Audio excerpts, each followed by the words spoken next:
आप लोगों को विजय प्रकाश का प्रणाम।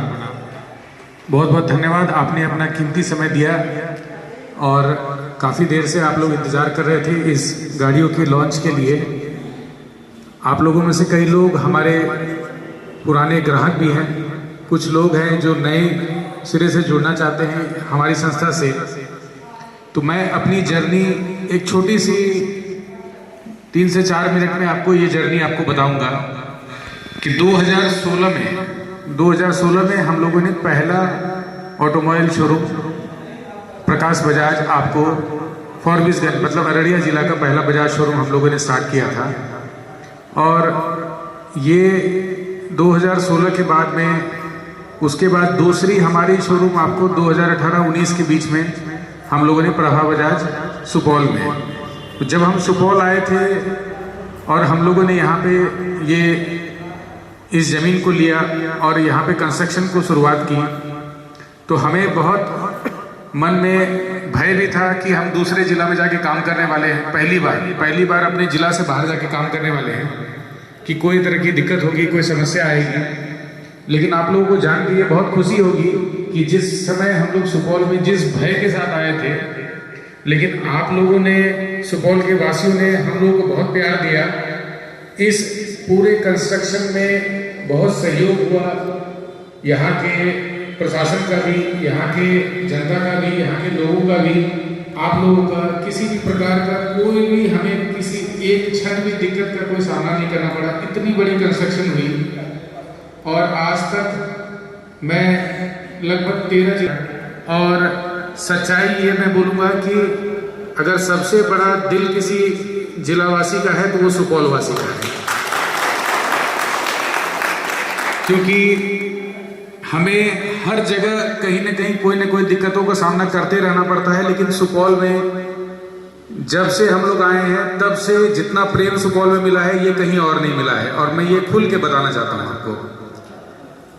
आज हम लोगों ने 3 गाड़ियों की लॉन्चिंग की है, जिसमें कि आपको फुल्ली इलेक्ट्रिक, इसके अलावा बायोफ्यूल की गाड़ी है, साथ साथ एक N125 नई प्रोडक्ट है।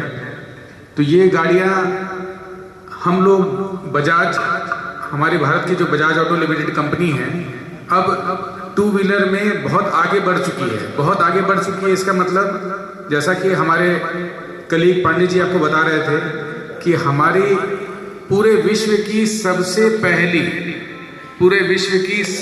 पहली CNG मोटरसाइकिल अगर किसी ने बनाया है तो वो हमारे भारतीय कंपनी ने, बजाज ऑटो ने बनाया है।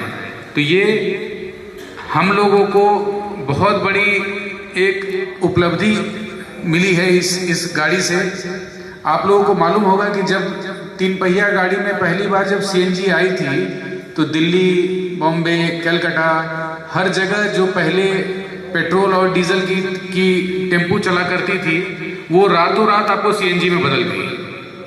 ये आप लोग को जानकारी है ना? रातों रात में CNG में लोगों ने 3 पहिया गाड़ियों से मतलब पेट्रोल डीजल को छोड़ के तुरंत CNG में बदल गया, क्योंकि CNG की सबसे बड़ी चीज है किफायती। ये काफी किफायती होती है और साथ साथ आपको हमारे पर्यावरण के संरक्षण के लिए भी बहुत जरूरी है, क्योंकि ये बायोफ्यूल से चलती है और इससे प्रदूषण जो होती है एकदम न्यूनतम होती है अगर पेट्रोल और डीजल की बात किया जाए। तो बजाज ऑटो ने बहुत बड़ी हम लोगों को एक तोहफा दिया है CNG मोटरसाइकिल, और सिर्फ हमें नहीं आप लोगों को दिया है, पूरी जनता को दिया है, क्योंकि आप लोग इससे अपना खर्च भी कम कर लेंगे और साथ साथ अपने भविष्य के लिए, यानी कि भविष्य में आपके बच्चों के लिए एक अच्छी पर्यावरण को छोड़ के जाएंगे यहाँ से। इसके साथ साथ एक चेतक प्रोडक्ट की लॉन्च हुई है। चेतक कोई नई प्रोडक्ट नहीं है। चेतक अगर आप 30 साल के उम्र के आदमी हैं तो आपके पिताजी ने निश्चित चेतक देखा ही होगा, चलाया ही होगा। अगर आप 50, 55, 60 साल के आदमी हैं तो आपने भी खुद चेतक चलाया होगा, मैं ये जान रहा हूँ। क्योंकि चेतक एक ऐसी स्कूटर हुआ करती थी जिसके लिए लोग 2-2 साल तक वेट करते थे खरीदने के लिए, पैसे लेके बुकिंग करा के 1 साल बाद वो गाड़ी आती थी। 1 साल बाद आपको चेतक मिलती थी, और जिसको चेतक मिल जाती थी तो उनके घर में जश्न का माहौल हुआ करता था। तो ये थी चेतक की डिमांड उस समय में। तो आज फिर 2023-24 के समय में बजाज ऑटो ने फिर से चेतक को एक तोहफे के तौर पे दिया, और उस चेतक को और भी हाई टेक्नोलॉजी के साथ में और साथ साथ कंप्लीटली ग्रीन के साथ में आपको लॉन्च किया गया। ग्रीन का मतलब ये कंप्लीटली इलेक्ट्रिक व्हीकल है। गाड़ियों के बारे में मैं बहुत ज़्यादा आपको जानकारी नहीं दूंगा, क्योंकि ऑलरेडी पांडे जी ने आपको, हमारे कलीग ने आपको पूरी जानकारी गाड़ियों के बारे में दे चुका है बहुत ही पूर्ण रूप से। तो हम लोगों ने दूसरी शोरूम यहाँ पे की थी सुपौल में, और ये जब दूसरी शोरूम की थी तो हम लोगों ने एकदम निश्चिंत थे कि ये 2 शोरूम कर लिए, अब इसके अलावा हम लोग भविष्य में और संस्थाएं नहीं करेंगे। लेकिन इतने अनएम्प्लॉयमेंट, मतलब रोजगार की इतने लोग उपलब्ध थे, लेकिन रोजगार यहाँ पे उपलब्ध नहीं थी। मैं सिर्फ सुपौल की बात नहीं कर रहा हूँ या अररिया की बात नहीं कर रहा हूँ, पूरे बिहार की बात कर रहा हूँ। तो रोजगार के लिए कई लोग यहाँ से वहाँ भटक रहे थे, दिल्ली, पंजाब वगैरह वगैरह जा रहे थे। तो इस चीज़ को देखते हुए मुझे लगा कि अगर हम लोग यहाँ पे रुक जाएंगे तो मुश्किल से, अगर अररिया जिला में बात करें तो 70-80 लोग काम कर रहे थे, सुपौल जिला में बात करें तो 40 लोग काम कर रहे थे, तो लगभग 100-125 लोगों का रोजगार उस समय तक हम लोग दे पा रहे थे। तो हम लोगों को लगा कि इसकी आवश्यकता है और हम लोगों को और आगे बढ़ के काम करना पड़ेगा। इसके साथ साथ लगातार हम लोगों ने संस्थाएं जोड़ते गए। आपको जान के बहुत खुशी होगी कि इस प्रकार की 35-36 शोरूम्स अभी हम लोग चला रहे हैं, जो आपको पूरे आधे बिहार में हम लोग ऑपरेट कर रहे हैं। चाहे वो ऑटोमोबाइल लाइन में हो, चाहे मोटरसाइकिल की शोरूम हो, चाहे ट्रैक्टर की शोरूम हो, या टोयोटा कार्स की शोरूम हो, चाहे ज्वेलरी में आपको तनिष्क हो, चाहे चश्मे की शोरूम हो या घड़ी की शोरूम हो टाइटन की।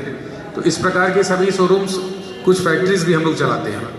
तो ये सिर्फ और सिर्फ एक ही सोच के लिए हुआ था, और इतनी संस्थाएं बढ़ाने का एकमात्र एक कारण था कि हम लोग अधिक से अधिक रोजगार यहाँ पे बिहार के लोगों के लिए बिहार में जनरेट करना चाहते थे। और जान के आपको बहुत खुशी होगी कि लगभग 750 लोग आज के डेट में इस संस्था में काम कर रहे हैं बिहार में। हमारा प्रयास है कि और लोगों को जोड़ा जाए। इसी प्रयास को देखते हुए हम लोगों ने हमारी पहली संस्था, जो बिहार राज्य से बाहर जाके हम लोगों ने पहला संस्था अब चालू करने वाले हैं, जो अगले 3 से 4 महीने में चालू हो जाएगी। वो आपको वेस्ट बंगाल में एक डीलरशिप, कार की डीलरशिप चालू होने वाली है। मैं बिहार की जनता को और बिहार के लोगों को ये आश्वासन भी देता हूं और एक वादा भी करता हूं कि अगर कहीं भी हम लोग काम करेंगे तो हम लोग ये प्रयास करेंगे कि सर्वप्रथम सबसे पहले हमारे बिहार के लोगों को ही वहाँ पे रोजगार का जगह मिलना चाहिए। अगर ये बंगाल में होगा या उड़ीसा में होगा या झारखंड में भी होगा, तो निश्चित हम लोग प्रयास करेंगे कि सबसे पहले बिहार के ही हमारे अपने लोग, हमारे अपने भाई बंधु सबसे पहले हमारी संस्था में जुड़ के हमारे साथ आगे बढ़े। इन्हीं शब्दों के साथ मैं आप लोगों को बहुत बहुत धन्यवाद बोलना चाहता हूँ। अपना कीमती समय देने के लिए बहुत बहुत धन्यवाद।